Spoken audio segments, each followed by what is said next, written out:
Yesu asingesema tuombe ufalme wa Mungu uje kama asingelijua umuhimu wa ufalme wa Mungu kuwepo.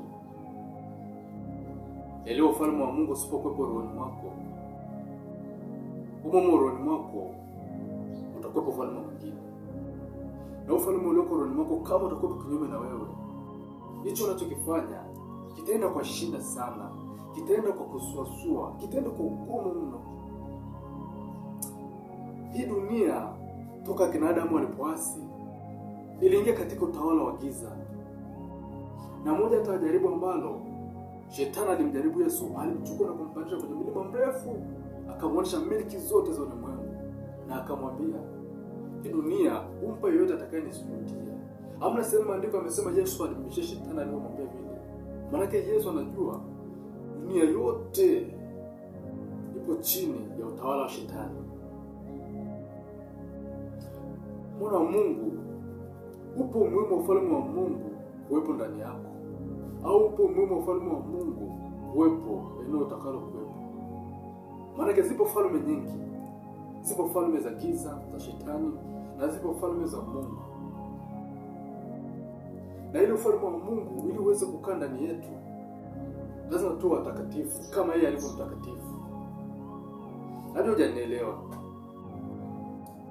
Zamani zile za kina Adamu, kabla dhambi haijaingia ulimwenguni, akina Adamu wanakaa na Mungu kabisa na wanaongea naye, na anamuona Mungu anapita pale na wanaongea naye.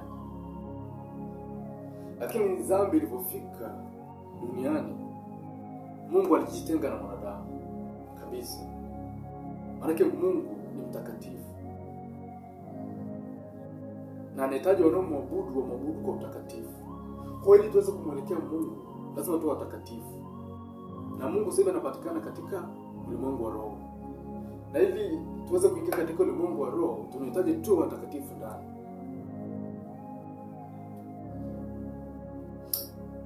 Maandiko yanasema katika ile Yohana sura 11 mstari wa 12, maandiko yanasema toka zamani hizo za Yohana Mbatizaji hata sasa ufalme wa Mungu unapatikana kwa nguvu, na wenye nguvu wauteka ufalme. Kumbe ufalme wa Mungu unatekwa na watu wenye nguvu za Mungu. Ukiwa na bidii ya kumtafuta Mungu kwa bidii, ndivyo nguvu za Mungu zinakuwa ndani yako.